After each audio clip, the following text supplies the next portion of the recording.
Umas manhãs aí frias, né? O inverno já está quase nos dando tchau, mas vamos aproveitar essa manhã gostosa. Tá uma pintura de Deus essa manhã de sábado e quero agradecer muito então a sua audiência nessa manhã gelada aqui da fronteira mais charmosa do Brasil, 16 graus, mas a sensação térmica está um pouquinho mais baixa, por isso que eu estou achando que está uma manhã gelada.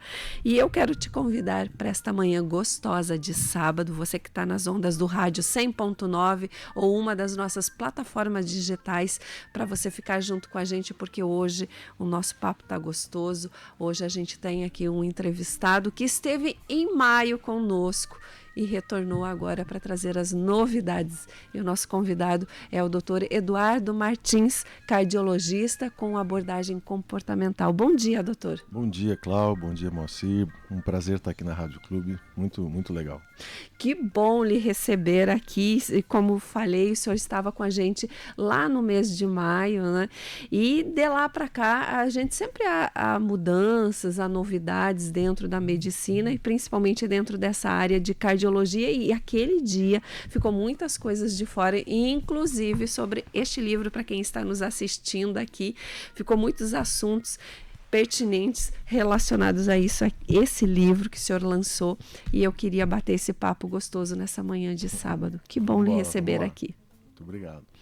Doutor Eduardo, para começar, eu gostaria que o senhor falasse um pouco para a nossa audiência, porque sempre está chegando gente nova aqui, eu queria que o senhor contasse por que o senhor escolheu medicina vindo de uma família de advogados. Boa pergunta. Então, na minha família tem advogados, né? Nós somos 10 irmãos, advogados, tem engenheiro, tem arquitetos, né? Tem até educadora física, tem uma bióloga.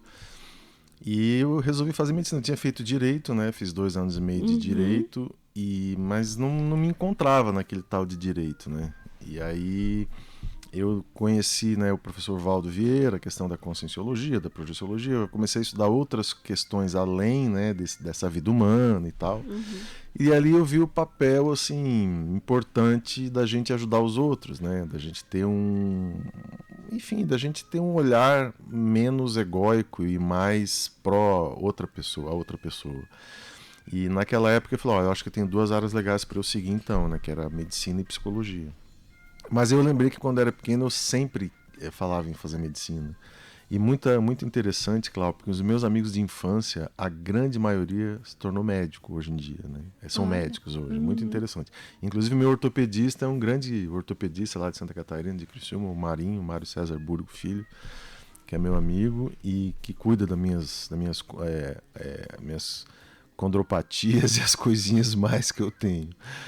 Então foi uma coisa muito interessante, porque eu decidi fazer a faculdade e comecei a estudar e assim, eu queria estar mais perto do professor Valdo, já trabalhava com ele, e fui fazer no Rio de Janeiro. Eu passei na Federal do Rio, na Unirio, Universidade do Estado, Federal do Estado do Rio de Janeiro, que é a Escola de Medicina e Cirurgia, que é uma escola tradicional lá do Rio, de mais de 100 anos.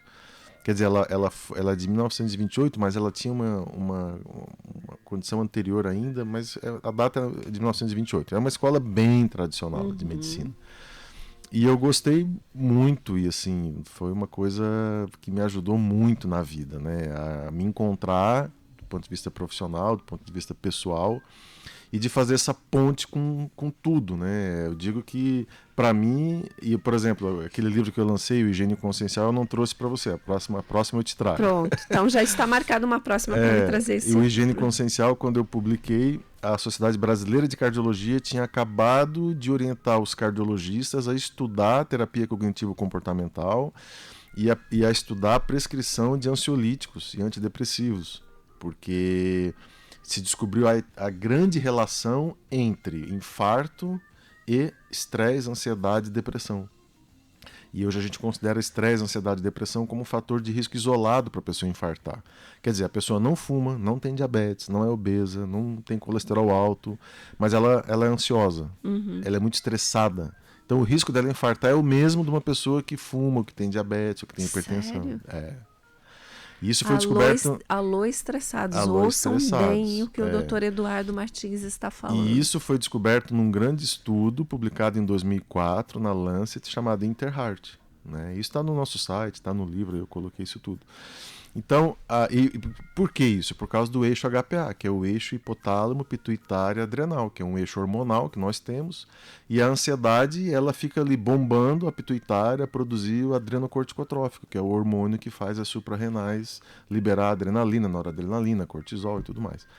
E aí isso gera todo o processo estressor hormonal, né, que aumenta a frequência cardíaca, aumenta a pressão arterial, faz ativação plaquetária, né, trombogênico, enfim, faz alteração, variabilidade da frequência cardíaca, ele altera, faz a desautonomia, né, altera todo o teu sistema cardiovascular. Tudo por quê? Estresse, ansiedade ou depressão.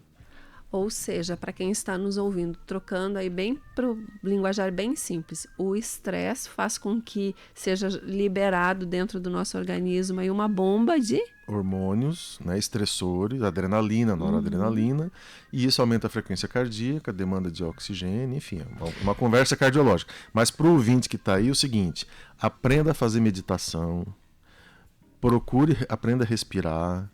Se você usa 2 celulares, já é um grande sinal. 2 celulares. 2 celulares a gente brinca na medicina, é o sinal patognomônico. O sinal patognomônico é aquele sinal assim, ó, indescritível, é aquele certeiro, entendeu?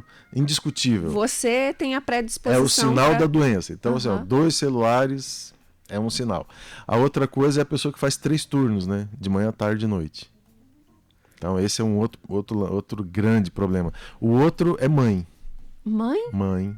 Ah, é? Mãe. Aonde que entra a mãe nessa história? Mãe entra porque, assim, normalmente o pai é aquele cara que cuida da conta bancária e não cuida de mais nada, né? Aham. E a mãe é aquela que fica em casa com 3 filhos cuidando de tudo. Então, você calcula o estresse que não passa essa mãe, entendeu? Então, assim, é preciso rever tudo isso, né? Alô, homens, não é porque você paga a conta que você não vai ajudar em casa, entendeu? Prestem atenção, meninos. Tira a tua mulher e os teus filhos de casa, fica sozinho para você ver o que é você com a sua conta bancária. Se você quer ficar com a sua conta bancária, fica sozinho. Fica sozinho, pronto. Entendeu? Você vai ser bem feliz, cheio de dinheiro. Então larga a tua família, né? Agora, se tu quer viver em família, seja um cara colaborativo, democrático. Seja um democrata, um estadista democrata. Olha, Entendeu? A gente brinca lá em casa, né, disso. Então, assim, eu acho que não, o estresse precisa ser estudado, né? Precisa ser admitido primeiro, porque a pessoa não admite que ela está estressada. Sim.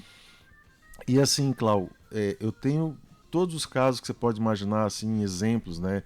Desde da turista, né, que veio da francesinha, minha amiga, hoje mora em Bordeaux, na França, mas ela é portuguesa. É uma senhora, esteve aqui em Foz, visitar turismo e tal, foi conhecer Itaipu, infartou, né? Infartou e aí ela ficou 10 dias na UTI, a gente não conseguia tirar ela do choque, ela ficou chocada e tal. Eu consegui, no 7º dia, tirar ela do choque, ficou mais uns 2 dias, foi pro quarto. E quando eu perguntei para ela no quarto o que tinha acontecido nos últimos 6 meses, o que ela me respondeu? Eu trouxe meu pai com Alzheimer para cuidar em casa. Então, ela cuidava do pai dela sozinho. E isso... O Alan Rosansky, que é um cardiologista da Columbia University em Nova York, ele publicou um artigo em 2014 na JACC, que é uma revista americana, dando os novos fatores de risco comportamentais para a doença cardiovascular. E um deles é o caregiver strain, que é a carga do cuidador. Então veja, a carga do cuidador é tão violenta do ponto de vista cardiovascular porque existe um estresse físico, ou seja, trocar a fralda, dar remédio, acordar à noite e tudo mais. E um estresse emocional.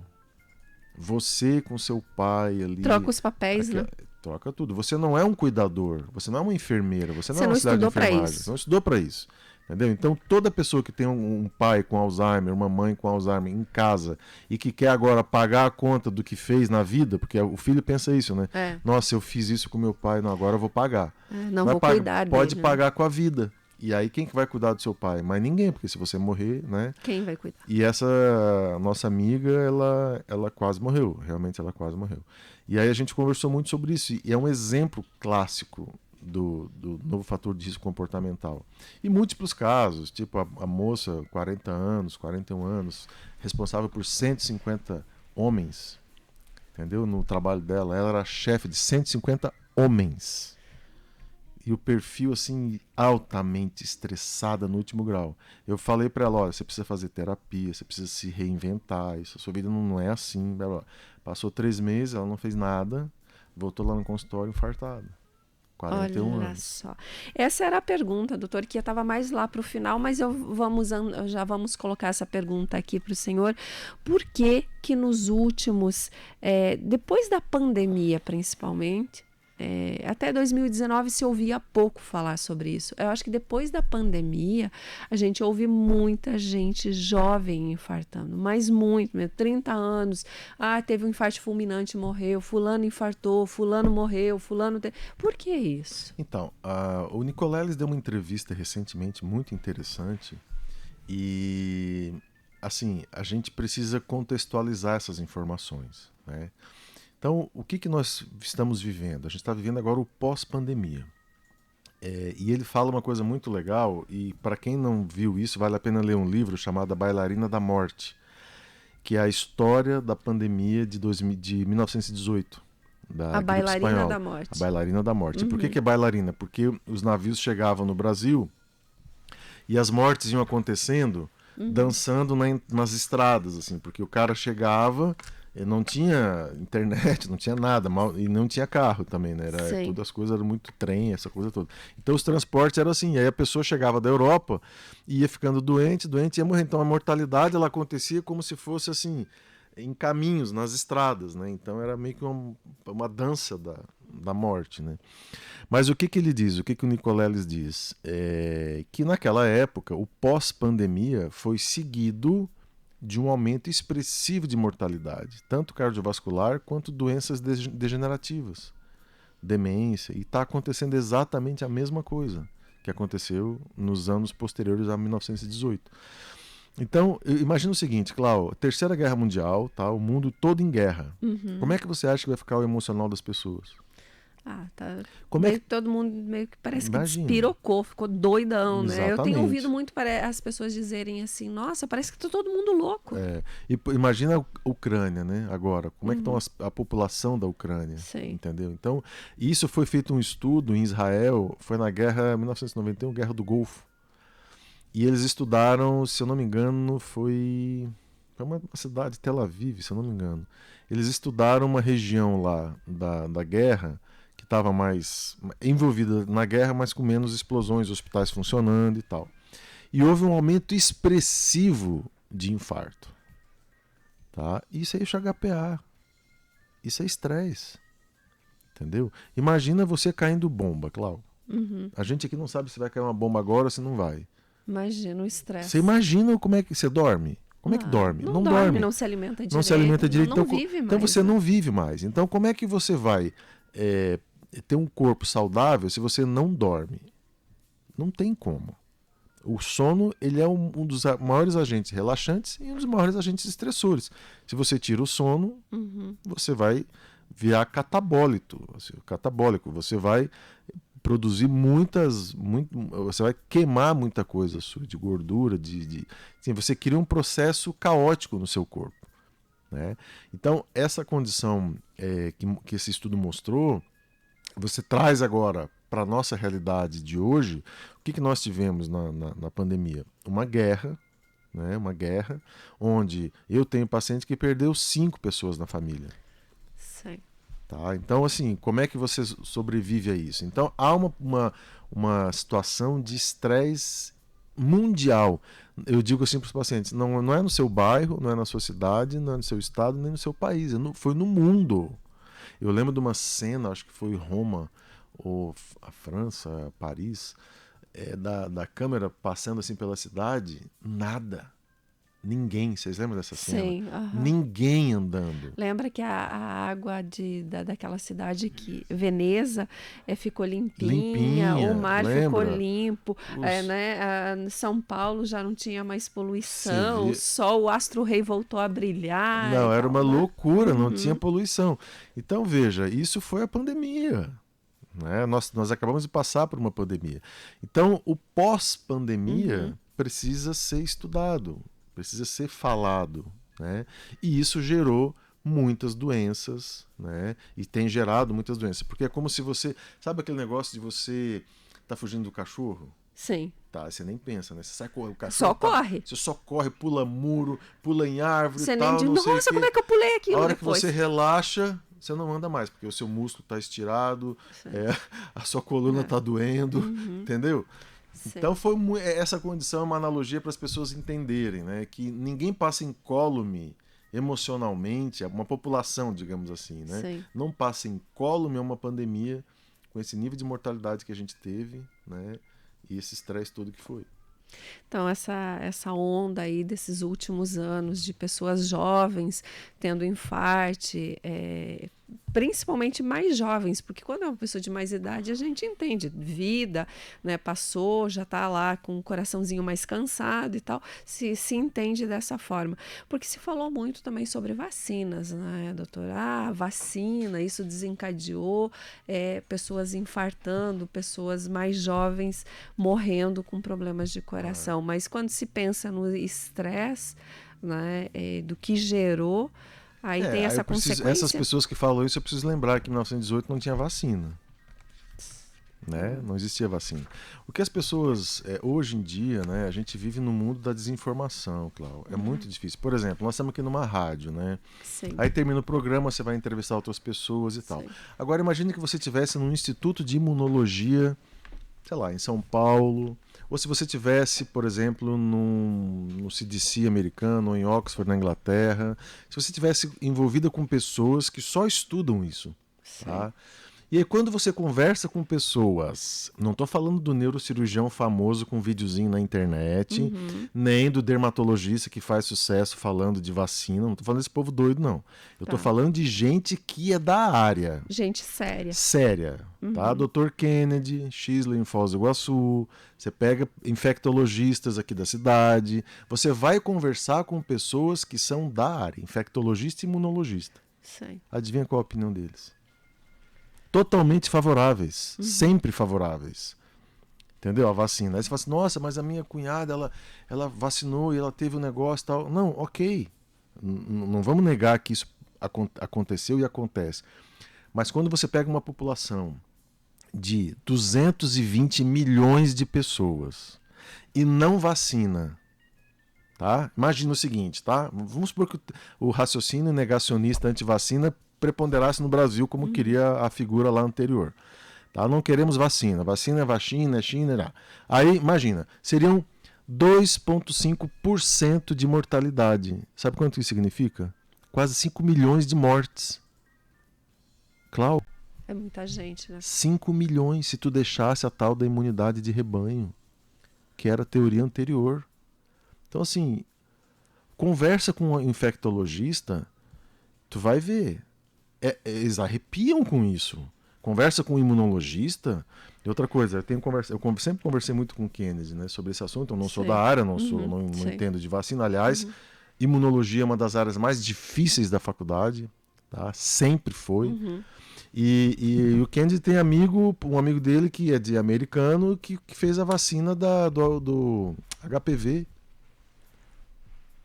Olha só. Entendeu? Então, assim, ó, vamos pensar uma coisa. Falar é a coisa mais fácil que tem para muita gente. Falar qualquer coisa é mais fácil ainda. E hoje em dia, ter adesão ao que você fala é a loucura do século XXI. Que você fala uma besteira, tem um monte de besteroidezinhos aderido à sua besteira. E aí você cria uma massa de besteroides, entendeu? De pessoas que não entendem e que compram uma versão. E que entendeu? reproduzem isso. E reproduz isso e criam mais besteroides, e daqui a pouco você tem uma massa de pessoas impensantes que não entendem nada do assunto, dando opinião e falando, e é isso mesmo e tal. E pior, os políticos tirando proveito disso. Mas aí que eu ia entrar E nesse você junta, assunto, aí é o fim do mundo, né? Para quem está ligando o rádio agora, nós estamos num bate-papo com o Dr. Eduardo Martins, cardiologista com abordagem comportamental aqui no Medicina e Saúde. Vamos mandar um abraço para a doutora Morena, que está nos assistindo. Um beijo super especial para ela que é uma advogada de sucesso. Inclusive, ela tem que voltar aqui porque a gente tem muitas coisas para conversar com ela também. Mas, doutor Eduardo, nós vamos... Só vou lhe fazer essa pergunta, o senhor responde, aí a gente vai para o intervalo comercial. Mas não podemos ir para o intervalo antes dessa pergunta. O senhor falou aqui de que muitas pessoas reproduzem o que é se falado, de que não se entende. Mas dentro da comunidade médica, né? Por que as pessoas hoje... A internet trouxe voz para todo mundo, né? E eu acho que a gente não tinha essa maturidade ainda, o mundo não tinha isso, e em especial o Brasil. Eu sempre falo isso porque quando vem um médico, que para a gente antigamente a autoridade era o prefeito, né, o médico e o padre da cidade, né? Eram as autoridades. E o chefe, né? militar. Isso. Eram os 4 pilares ali que você sempre dizia, não, é autoridade, né? Ia vir um médico na sua casa, você limpava a casa, esfregava a casa por fora, né? Para receber, porque realmente era uma autoridade. E ainda se tem médicos como autoridade. Aí vem um médico, né? Seja ele de qual formação for, da área que for, falando exatamente isso, trazendo esses assuntos à tona. E aí a pessoa que vai reproduzir isso confia naquele médico, acredita nisso. Então não é a Clau da Rádio Clube falando, a gente ouviu médicos. E aí é que realmente bagunça, porque você vê uma parte de médicos falando isso. Então, e aí, doutor, como é que separa o joio do trigo? Vamos lá, ótima pergunta. Eu recebi um vídeo do meu irmão que mora em Portugal. Nossa, olha o que esse médico está falando e tal. Gente, puxa, concordo 100%. Quem que era o médico, não vou falar o nome, mas o médico que está sendo processado no Brasil por fake news, recebeu uma reprimenda do Conselho Federal de Medicina, do presidente da Sociedade Brasileira de Clínica Médica. Tá?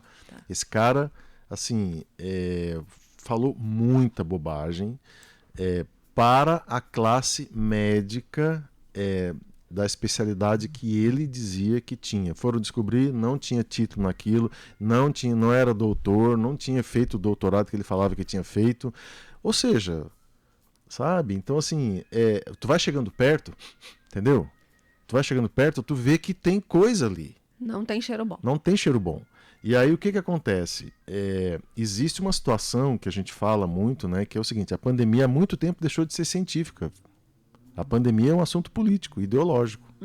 Né? Se a pessoa não entende isso dessa maneira, ela vai... Porque pensa uma coisa, Clau, as pessoas elas acreditam... A ideologia é uma coisa crítica, não é o ponto de pauta nosso aqui, mas por que é importante ressaltar isso? Porque a pandemia foi ideologizada. Sim. Entendeu? Então você tinha afinidade com determinada ideologia, você começava a acreditar naquilo que estava sendo dito ali. Qual que é o problema? Eu sempre falei isso para os meus pacientes. Olha só, você quer entender de Covid? Entre no site da Sociedade Brasileira de Infectologia. Não escute mais nada. Agora, porque imagina o seguinte, Clau, os prédios começaram a cair. Eu gosto muito dessa analogia, o Moacir está aqui, acho que você vai gostar. Os prédios começaram a cair, tá certo? Sim. Caiu um prédio em Foz, caiu um prédio em Campinas, caiu um prédio em Manaus. Gente, está acontecendo alguma coisa com prédios, não é? Isso. O que está acontecendo? Então os engenheiros começam a falar, né? Não, os prédios estão caindo porque o ferro está sendo usado de maneira errada, a gente tem que usar outro ferro. Daqui a pouco chega um cara e fala assim, não é nada disso, é o cimento. Eu tenho um cimento que é muito bom. O problema é do cimento. Aí mostra, né? Esse prédio aqui, tudo vídeo de internet. Esse prédio aqui tem esse cimento aqui, ó, que tem 20 anos, nunca caiu.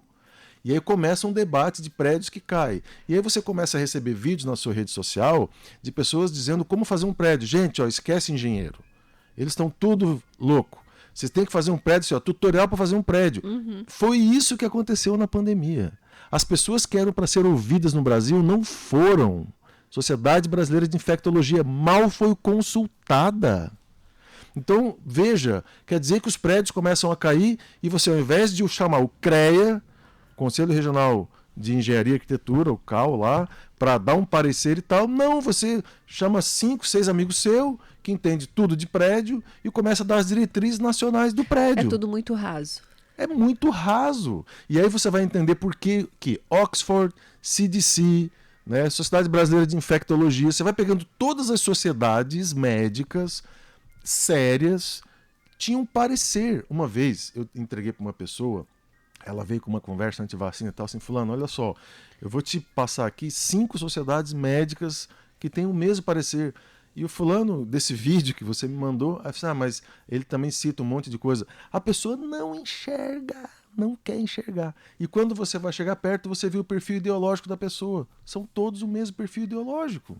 Então é complexo, muito complexo. A pandemia, ela é um assunto ideológico. Ela deixou de ser ciência há muito tempo. Por isso que gerou essa confusão toda. Olha só. Então está respondido, o doutor deu uma resposta bem interessante, me convenceu. Nós vamos para um breve intervalo comercial, lembrando que a gente está batendo um papo super interessante hoje com o doutor Eduardo Martins, ele que é cardiologista também com abordagem comportamental. Nós vamos para um break e eu vou deixar uma pergunta para o doutor aqui, que ele na volta ele vai me responder. Em relação ao último acontecimento que se falou muito, a cardiologia voltou para o cenário nacional com força total quando foi aí da cirurgia do Faustão. Muita gente esperando uma fila, esperando um coração. Muitas pessoas morrem, não recebem um coração. Por que o Faustão recebeu um coração, mesmo ele sendo um bariátrico, né? Ele recebeu esse coração, já teve alta, está tudo certo, e outras pessoas mais jovens talvez recebem um coração, não sobrevivem. O que tem nesse quesito? É hospital, é cirurgião, é dinheiro? O doutor vai voltar e vai responder para a gente esse assunto bem espinhoso, mas vamos falar muito de saúde e de cuidados, que é o que a gente precisa. Mas antes vamos tirar essa dúvida que a nossa audiência, eu tenho certeza, que faria essa pergunta para o doutor. A gente vai para o intervalo e volta já. Agora são 8h37. Não sai daí que a gente volta já.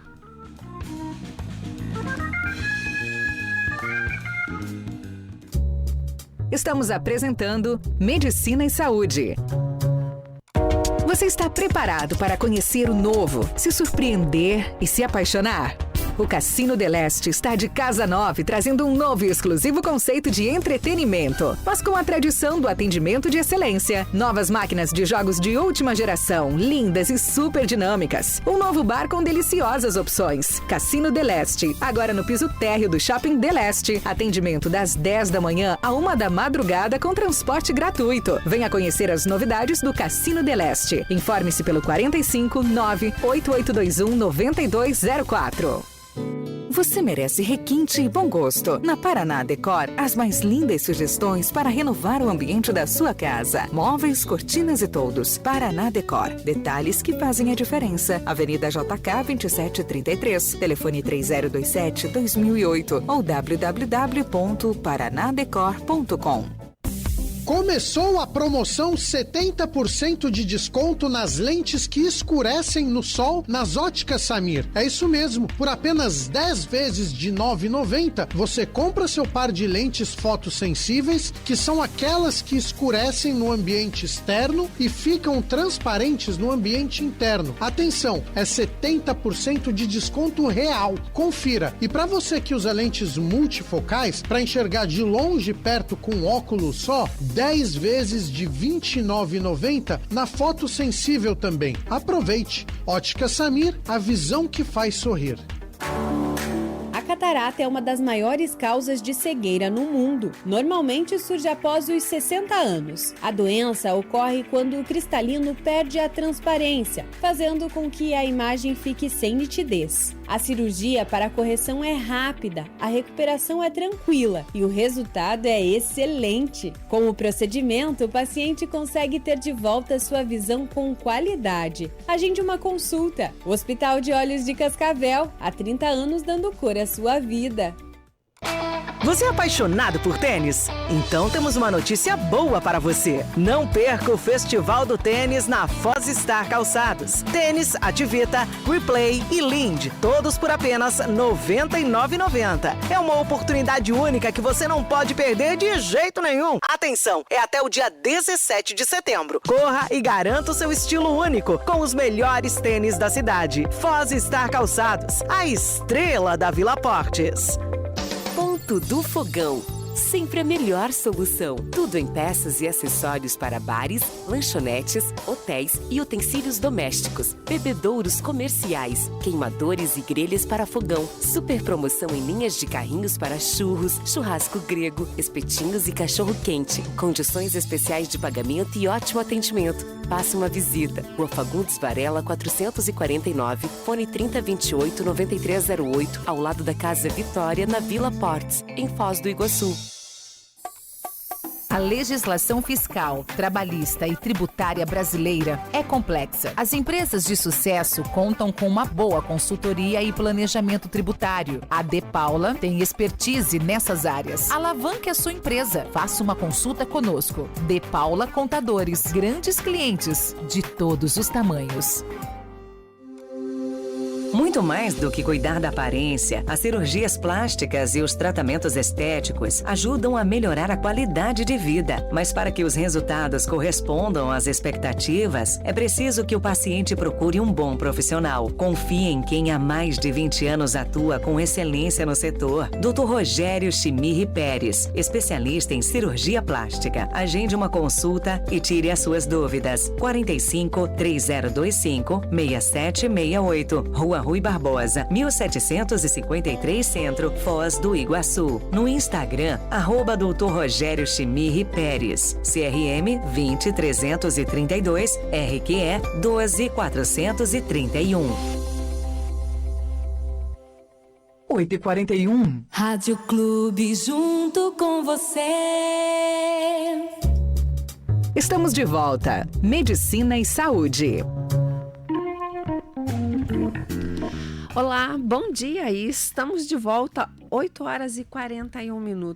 A gente tem tantos assuntos que eu acho que a gente podia ficar aqui até o meio-dia, a gente não ia esgotar os assuntos aqui pertinentes ao coração, e o nosso convidado de hoje é o Dr. Eduardo Martins, que é cardiologista com abordagem comportamental. Doutor, quero dizer mais uma vez que é um grande prazer ter o senhor aqui, é sempre uma alegria, o senhor fala tão leve e é tão gostoso de ouvir, que a gente até acha que que o coração é algo fácil de ser tratado por um médico cardiologista. Nós fomos para o intervalo e eu deixei uma pergunta espinhosa para o doutor e espero que o doutor nos responda e deixe a nossa audiência entender um pouco mais sobre o que aconteceu com o Faustão. Vamos lá. O que aconteceu com o Faustão, né? O que acontece com muita gente no Brasil inteiro, que é a falência do coração, né? Então é a insuficiência cardíaca no estágio terminal que a gente fala. Então o coração... A gente fala que a insuficiência cardíaca, que é quando o coração começa a ficar fraco, ele é meio que a via final de uma série de doenças que acontece com o coração da pessoa. Então, por exemplo, a pessoa é diabética, né? Veja, lá no final ela pode ter insuficiência cardíaca. Ela tem hipertensão, lá no final pode ter insuficiência cardíaca. Ela infartou, lá no final pode dar insuficiência cardíaca. Então a insuficiência cardíaca é como se fosse a foz, entendeu? Onde chega... né, várias doenças ali, deixa o coração sem funcionar.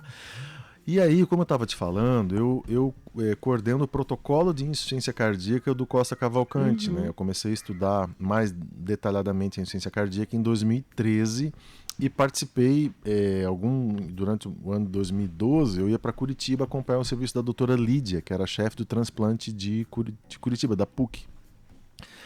E ali eu comecei a aprender um pouco mais sobre insuficiência cardíaca, sobre o estágio terminal da insuficiência cardíaca.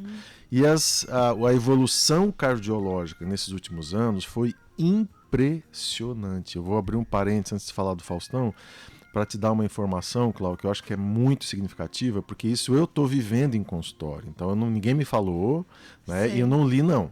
Isso aí é vivência. É vivência de consultório. De consultório. Os pacientes estão recuperando a fração de ejeção. A pessoa está deixando de ter insuficiência cardíaca. E isso não era assim. Isso começou de 2020 para cá, 19, 20. Por causa das drogas, da evolução da medicação. Antigamente a gente tinha 3 pilares para o tratamento da insuficiência cardíaca. Hoje a gente tem 5. Né? Então, assim, entraram mais 2 drogas, uma substituiu uma anterior e entrou uma nova.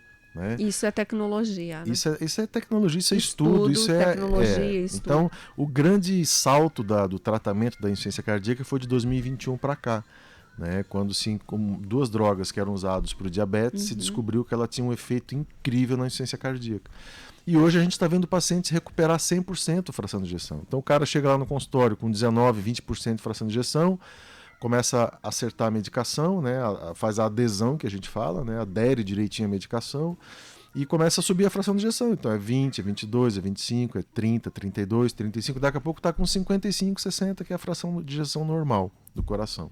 E isso está acontecendo muito, muito mais do que acontecia antes. Então deu-se um nome que é a fração de ejeção recuperada. É a fração que o seu coração ejeta, né? Então essa fração de ejeção recuperou, voltou ao normal. Com medicação. E eu vivi uma realidade que não era assim.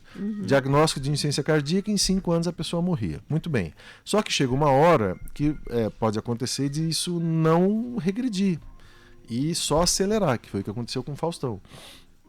E aí existe uma diretriz, né, nacional, brasileira, de transplantes cardíacos, que quem o coordenou foi o Dr. Fernando Bacal, que é o cardiologista do Faustão. Então, assim, muito se falou, né, sobre o dinheiro, essa coisa toda e tal, mas assim, seria um grande tiro no pé se o Fernando Bacal e o Einstein fizessem isso, entendeu? Então, assim, essas coisas elas são muito espelho, não é só para a comunidade, é para quem está ali do lado. Então, assim, você não pode furar uma fila, assim, na cara dura, e sabe, porque pagou, né? Então, veja, essas coisas não são assim, e não podem ser assim.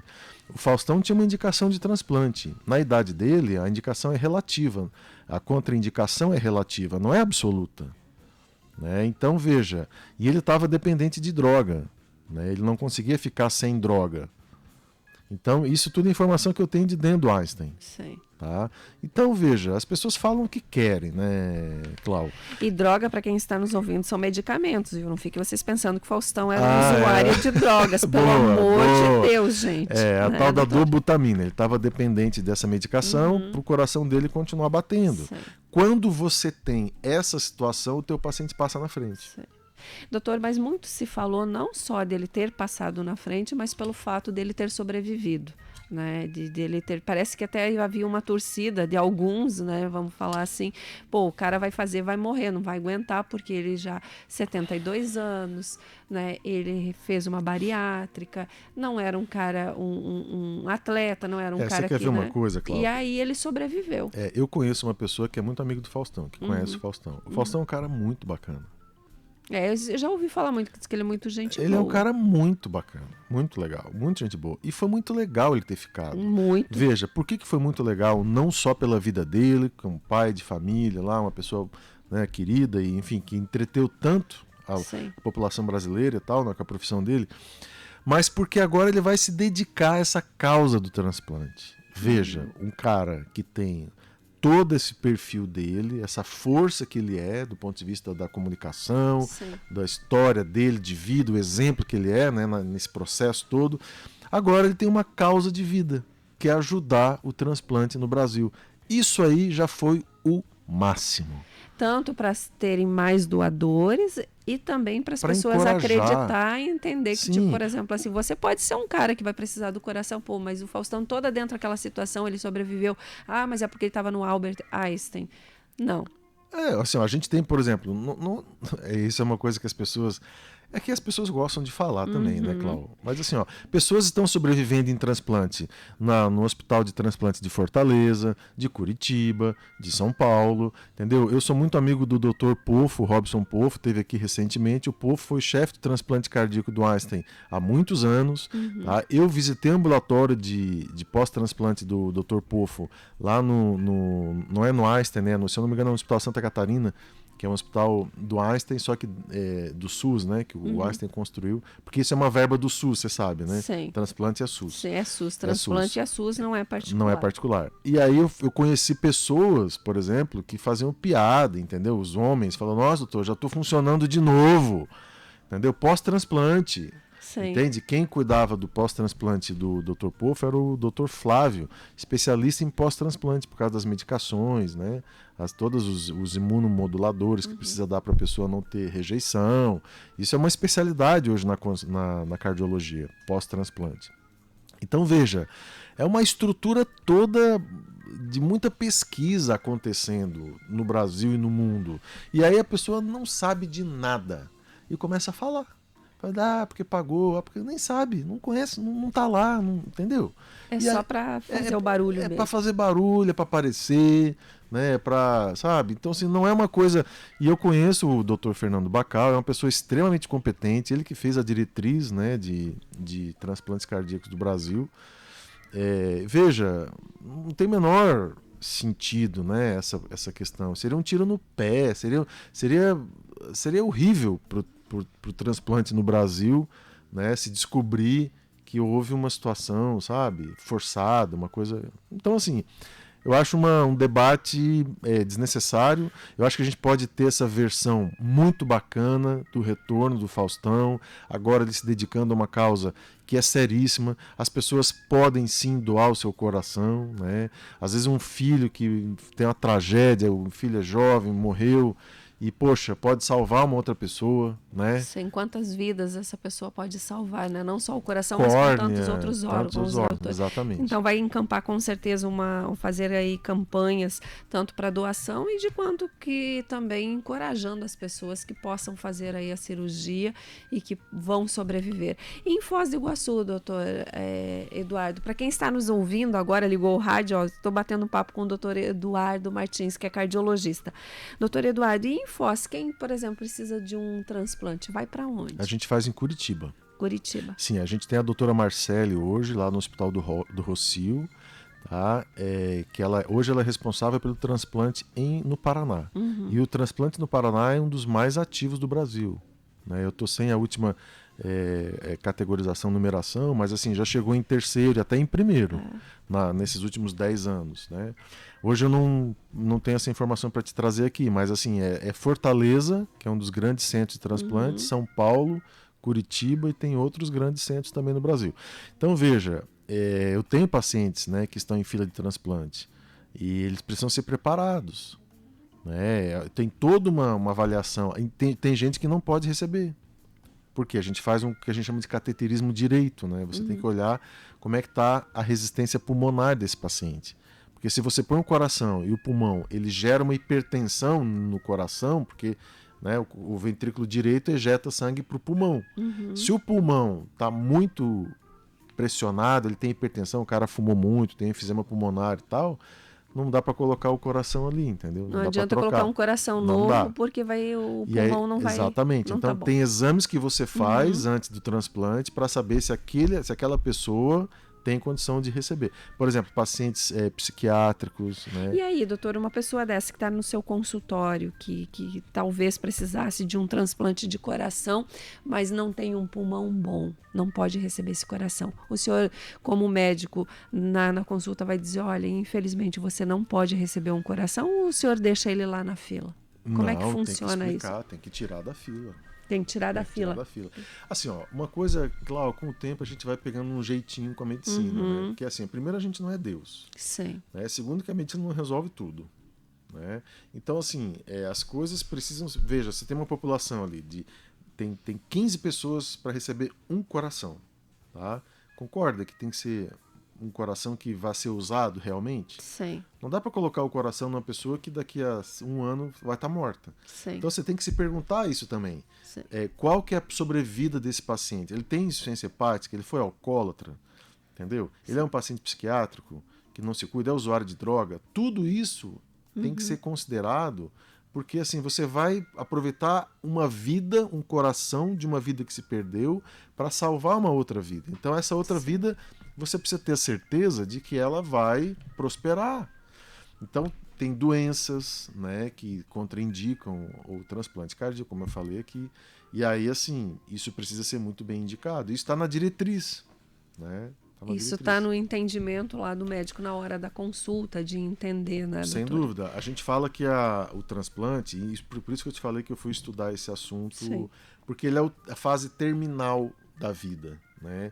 E quando você vai estudar essa fase terminal, você vê que ela é tão rica quanto a fase inicial do coração, do paciente jovem que não tem nada. E quais são as indicações para transplante, doutor? Então, aí você tem que... o paciente precisa estar numa falência do coração, tá? E aí hoje você tem dispositivos artificiais, que a gente chama de ponte para transplante. Né? Então você pode deixar aquele paciente com dispositivo artificial, esperando, né, a sua vez na fila, se você não é dependente de medicação no hospital. Né? Então, por exemplo, um dos pacientes que eu indiquei para fazer transplante, ele tinha taquicardiomiopatia, que a gente fala. Ele fazia arritmias sem parar, arritmias ventriculares com risco de morte, num coração com insuficiência cardíaca. Então o risco de morte dele era altíssimo, tinha 42 anos. Então ele estava jovem, ele estava internado, a gente fez uma transferência para Curitiba, né, por ambulância de hospital para hospital. Entendeu? Ele transplantou. Então o coração ele precisa chegar num ponto em que ele é irreversível. E detalhe, você não pode perder o rim. Então veja, olha só. É uma situação bem delicada, porque assim, ó, qual que é a indicação de transplante? Né? Um paciente que está dependente de medicação, o coração ele não está mais funcionando sozinho, mas o cara tem fígado bom, rim funcionando, entendeu? Você mantém o paciente bem, com as funções vitais bem, porque se ele chega num quadro de insuficiência cardíaca, renal, né, precisando de diálise, ele já não tem mais essa indicação, porque tu vai dar um coração para um paciente que está numa situação pior, né? Olha só. E doutora, agora do outro lado, quem é doador, quem quer ser doador? Por exemplo, aqui em Foz do Iguaçu aconteceu uma fatalidade, a Clau morreu e deixou lá escrito que quer doar o coração, quer doar tudo. O que tiver de bom pode tirar. Aonde é feito? Quem vem? Como é que funciona isso aqui isso em Foz do Iguaçu? Muito legal. Funciona no Hospital Municipal. Tá? No Hospital Municipal? Hospital Municipal. A equipe vem de fora, vem de Curitiba. Tá? E assim, eu conheci muito o colega que vem de Curitiba, ele vem no avião do Estado. Eles vêm no avião do Estado, pousam ali no aeroporto, chegam no Hospital Municipal, fazem a cirurgia, retira o coração, retira tudo que tem que retirar ali e tal, e leva de volta lá para Curitiba e ganha um coração. A pessoa lá acabou de ganhar um coração. E tem que ser rápido. Tem que ser tudo muito rápido. Não tem essa de ônibus. Vamos transportar o coração. Não. Não é por congelado, terra, rápido, exatamente. E como é que funciona aqui em Foz? Tem muita doação? Existe muito isso? Tem. O senhor tem algum tipo de números? Eu não tenho números agora para trazer para vocês, mas assim, se vocês verem, sai no jornal, na Gazetinha aqui direto, os números do transplante em Foz do Iguaçu. A quantidade de equipes, de vezes que a equipe veio retirar, tem os dados, o Hospital Municipal tem tudo isso. É muito legal. É que as pessoas não sabem disso, né? É porque isso é pouco noticiado, né? E quando dá um boom assim de algo, aí todo mundo vai, fala assim, e trata do assunto, né? O Faustão foi uma coisa muito fora da curva, né? Exato. Foi uma coisa assim, né? Nacional, em tudo que é Mas canal. Mas foi bom, porque mexeu o doce, fez com que as pessoas também entendessem um pouco mais. E eu queria só reforçar que é o seguinte, isso acontece aqui em Foz. As equipes vêm aqui desde sempre e é noticiado, claro, é noticiado na Gazetinha. Talvez o que a gente pudesse fazer na próxima entrevista, por exemplo, possa trazer esses dados. Os dados, com certeza, e nós também passarmos, a gente traz na grade da rádio sempre muitas informações e com certeza é algo a mais para agregar para a nossa audiência. Mas doutor, olha só, já são 8h57. A hora... assistindo com a dona Morena. A hora voa. Quem? O André? O André é meu filho. O André, então, um beijo, doutora. Um beijão pro André, pra Morena. Querido. Pros meus amores. Olha só, doutor, eu hoje a nossa entrevista eu tinha pautado muito em cima desse livro aqui, que é Treinamento em Saúde Cardiovascular, que é a 2ª edição, para quem está nos assistindo. Estou mostrando o livro aqui, vocês podem ver que eu fiz inúmeras marcações aqui para a gente conversar e ainda não consegui falar nada sobre esse livro maravilhoso que o doutor Eduardo escreveu. Aonde que as pessoas encontram esse livro, doutor? Esse livro tem lá na clínica, tem no ICECOR e tem na Epígrafe, que é uma livraria que tem ali dentro do CEEC, mas as pessoas podem ver na clínica. Uma coisa que é interessante trazer, talvez, assim, para a gente ir para os finalmente, mas explicar um pouquinho só do livro, né? Esse livro faz parte de um material pedagógico, de um curso que nós oferecemos no ICECOR, que é um curso que a gente desenvolveu. O que é esse COR antes, doutor? É o Instituto de Cardiologia Comportamental, aqui, né? Que é, onde que é a gente lá na trabalha. sua clínica, Isso, né? exatamente. Tá. Que tem mais outros Tem cardiologistas outros com outras cardiologistas especialidades. que atendem lá também, a doutora Fernanda, a doutora Alessandra e tal. Mas o que é importante a gente reforçar, né? Que quando você tem uma empresa, tá, com muitos funcionários, o somatório das pessoas cria um ambiente. E esse ambiente ele precisa ser homeostático. Então, se tu tem uma pessoa dentro da tua empresa com depressão, o ambiente começa a ficar com problema, porque, né, vai contagiando a situação. Você é ali. produto do meio que você vive, né? Exatamente. Então, veja, quando você tem um clima organizacional homeostático, positivo, em que o dono da empresa, por exemplo, incentiva a questão da saúde, do exercício, isso é o princípio top-down. Top-down. Quer dizer, a diretriz vem de cima. E aí as pessoas começam a ter uma outra atmosfera para trabalhar. E detalhe, Clau, se você é o dono da empresa, os teus funcionários não vão te falar que não estão bem, porque eles têm medo de perder o emprego. Sim. E lá no curso eles falam. Então a gente cria um ambiente positivo para as pessoas se abrirem. E a gente fala de ansiedade, de estresse, de depressão, a relação disso com infarto, o que é infarto, o que é diabetes, né? Os números de diabetes são assustadores hoje, assustadores. Pulou de 1,5 milhão para 6 milhões de casos, né? Uma coisa Eu até bizonha. grifei aqui para perguntar isso para o senhor. Por que nos últimos anos se tem tantas pessoas diabéticas? Por causa da Porque o alimentação. diabetes tipo 2 não seria diabetes também, Não, né? também Sim, dentro da... Existem dois tipos de diabetes, o tipo 1 e o 1. 2. Tipo 1 e tipo 2. O tipo 2 é considerado Sim, diabetes? Sim, doutor? com certeza. Ele tanto é que não, ele tem hoje os tratamentos orais, mas o estágio final do diabetes tipo 2 é a insulina. A pessoa pode chegar na insulina também. E o tipo 1 você não produz insulina, né? Então, desde o início você tem que tomar insulina. Mas veja, essas questões todas, né, não são abertas na empresa. Sim. Então, quando você constrói uma ideia, né, de um consultório, entre aspas, né, onde você deixa as pessoas à vontade para entender de saúde, eu digo assim, Clau, você precisa ser profissional com a sua saúde. Né? Você precisa aprender a ser profissional com você, não é só com os outros. Então você é uma excelente radialista. Aqui a gente está no Rádio Clube. Esse ambiente, eu convido as pessoas para vir aqui, porque Obrigada, é muito gostoso doutor. estar aqui. Né? Vocês fazem um ambiente muito agradável, muito gostoso e muito bonito. Né? Eu nunca vi uma rádio tão bonita. Obrigada, doutor. Assim, eu já tive em várias rádios no Brasil. A de vocês realmente é top total, muito bonita. Então veja, vocês são excelentes profissionais. Qual que é o convite que a gente faz? Para a gente ser profissional com a gente também. Então tem que fazer exercício? Tem que fazer exercício. Hoje tem uma pauta. Dr. Eduardo Martins, né? Vamos estudar, fazer a pauta, né? Sim. Vamos ver o que eu... Tal. Beleza, vamos ser profissionais. Né? Tem o Moacir tá ali cuidando da mesa e tal, profissional. E como é que a gente é profissional com a gente mesmo? É só fazer o que você sabe que precisa fazer. Imagina que eu chegasse aqui, o Moacir estava ali no Facebook lá fora, você estava ali fazendo academia. Ah, doutor, tudo bem? Ah, é hoje, né? Putz, é hoje, vamos fazer essa caraca, nossa, peraí, vamos dar um jeitinho. Né? A vida não é assim. Sim. Só que com a nossa saúde As pessoas fazem isso, elas dão um jeitinho. A gente Entendeu? não entende que precisa de uma manutenção, ou como se é um carro. Carro novo você compra, não tem problema nenhum, mas depois você precisa fazer o que? A manutenção desse carro. E assim é com a nossa saúde, doutor? Perfeito. E esse livro nasceu disso? Esse livro nasceu da ideia de se falar de saúde para leigos em ambientes corporativos. Linguagem simples, gostosa de ler. Linguagem simples, eu peguei as diretrizes, até te falei, ano passado eu atualizei, porque a própria Sociedade Brasileira de Cardiologia atualizou o índice de mortalidade no Brasil. Né? Houve uma diminuição, vem acontecendo diminuição de mortalidade, mas aumento do infarto. Né? Essa que é a síntese.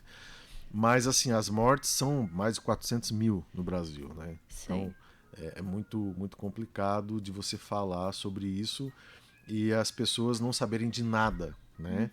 E outra coisa, a gente está sempre em congresso, sempre se atualizando e tal, e eu vejo as informações que são faladas, por exemplo, o que aconteceu com insuficiência cardíaca nos últimos 5 anos, né, que é uma revolução de conhecimento, E eu penso, poxa, as pessoas precisam saber disso.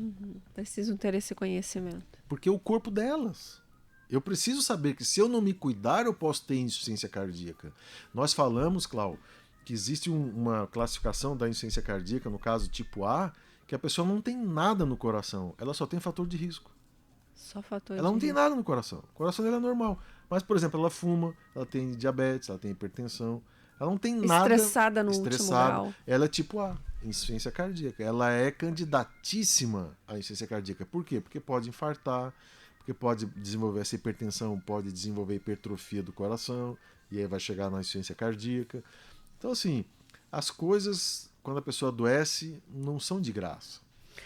Doutor Eduardo, e as pessoas não têm muito esse conceito, tipo, por exemplo, assim, tá, mas eu agora estou fumando, eu estou estressado, não durmo bem, não me exercito, não estou comendo bem, mas é só um período na minha vida, é 3, 4, 5 anos, porque eu preciso organizar a minha vida financeira e depois eu vou cuidar de mim. Isso tem desdobramento na saúde ou tipo assim...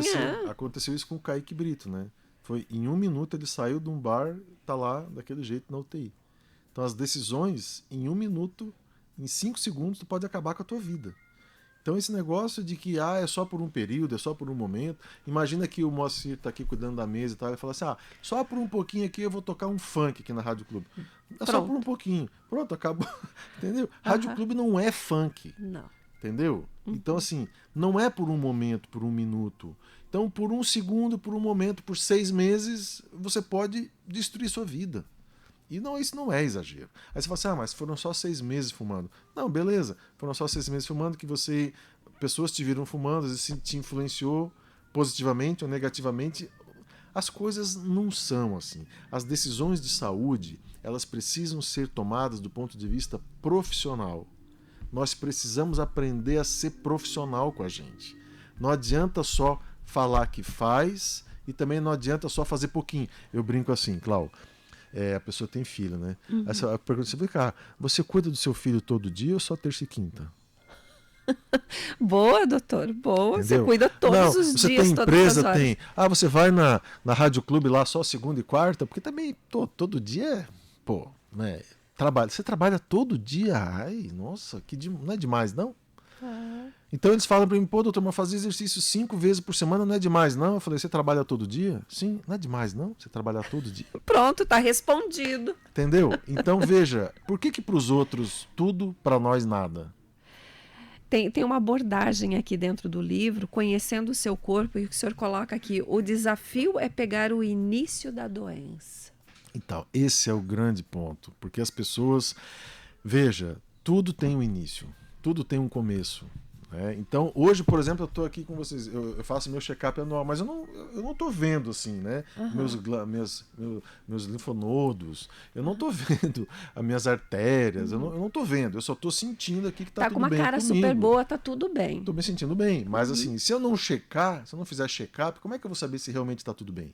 Então, são 2 pilares, na verdade, né? É você checar se está tudo bem e é você se cuidar.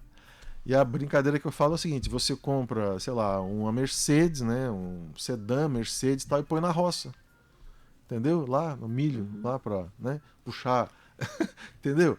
Então a Mercedes não foi feita para aquilo, vai estragar.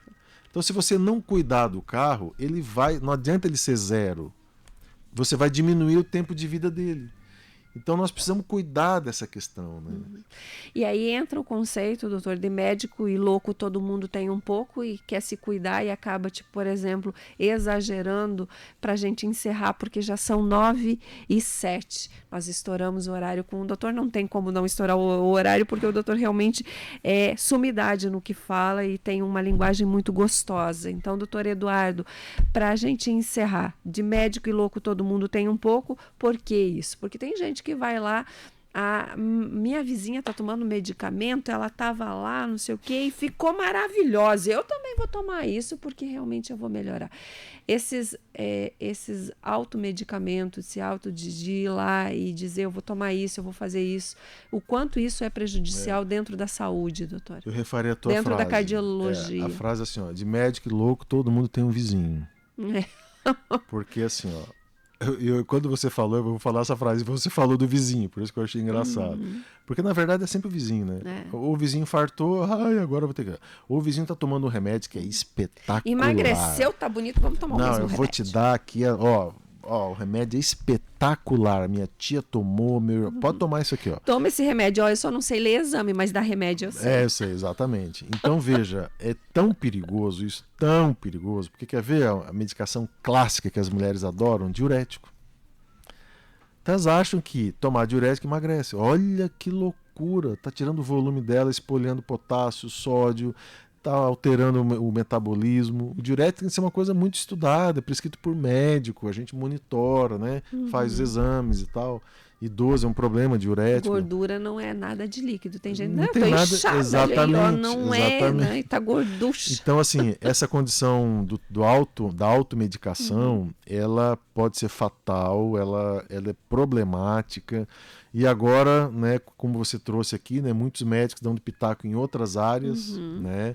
E aí o cara sugere que isso e aquilo e o coitado do paciente, né? Porque também não sabe, né? Sim. E aí eu tô com uma autoridade aqui, tô com uma autoridade aqui que é médico e tal. Então eu acho assim, eu acho que você precisa saber checar se o seu especialista está dentro da própria especialidade. Se você sai do consultório do médico com 3 receitas de medicação manipulada, desconfie.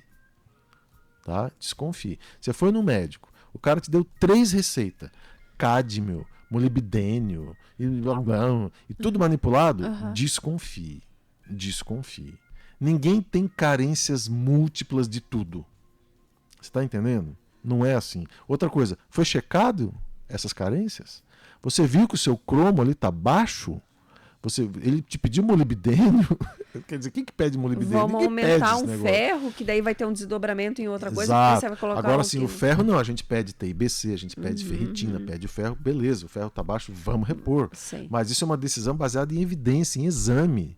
Agora, você chega lá no meu consultório, não, vamos repor, entendeu? E aí vai na farmácia, a farmácia é dele, é do vizinho, do amigo e tal. Quer dizer, isso tem cheiro de coisa que não é boa. Né? Então, essas coisas precisam desconfiar. A pessoa precisa desconfiar.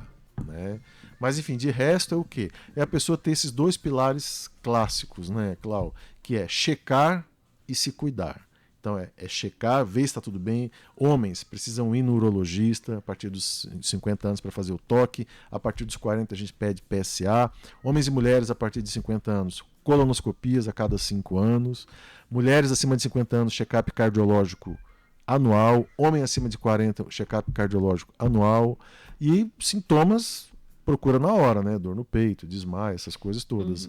Mas tudo isso a gente coloca no livro, né? Agora é importante as pessoas terem essa noção do autocuidado. Isso sim é importante. Se ouve muito aí falar assim, mas se quem procura acha, mas se você acha no início é muito mais fácil de tratar, né, doutor? Com certeza. Então procure para realmente achar. Exatamente, é muito melhor você achar, né? Igual um caso clássico de um paciente meu, eu pedi uma colonoscopia para ele, e ele fez a colonoscopia, tinha um pólipozinho que o médico tirou assim, ó, pim, tirou um pólipozinho, tirou o pólipo, acabou o problema, né? Mandou o pólipo para biópsia lá, para fazer o estudo, carcinoma.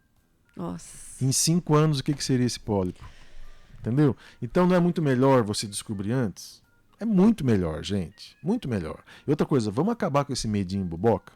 Porque assim, não faz sentido. Mesma coisa que tu assim, ó, eu não quero nem ver minha conta bancária. Não quero nem ver a contabilidade. Nossa, vai que tem, entendeu? Cara, tu tem que entrar na contabilidade, tem que fuçar a tua empresa, não é assim? Tu não pode ter medo de estudar a tua empresa, de estar na tua empresa. Mesma coisa do teu corpo, tu não pode ter medo.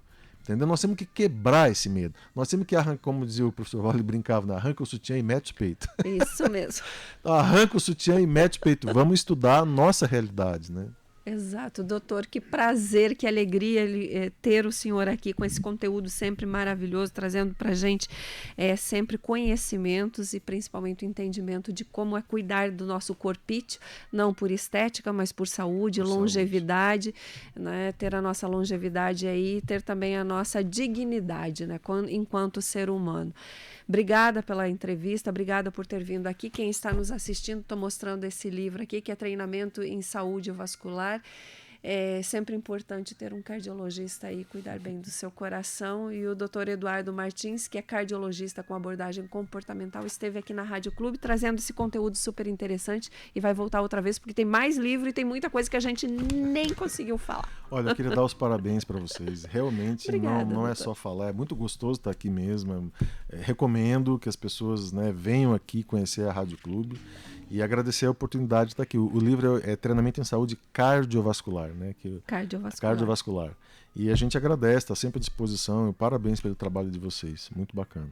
Volte sempre, doutor. Que alegria ter o senhor conosco aqui. E a audiência, obrigada pelo carinho. Daqui a pouquinho tem o Marco Zero trazendo entrevistas, conteúdo super interessante. Fique conosco porque a nossa manhã promete muitas informações e entretenimento para você. Um bom dia, bom final de semana. Juízo, se cuidem. Até. Tchau.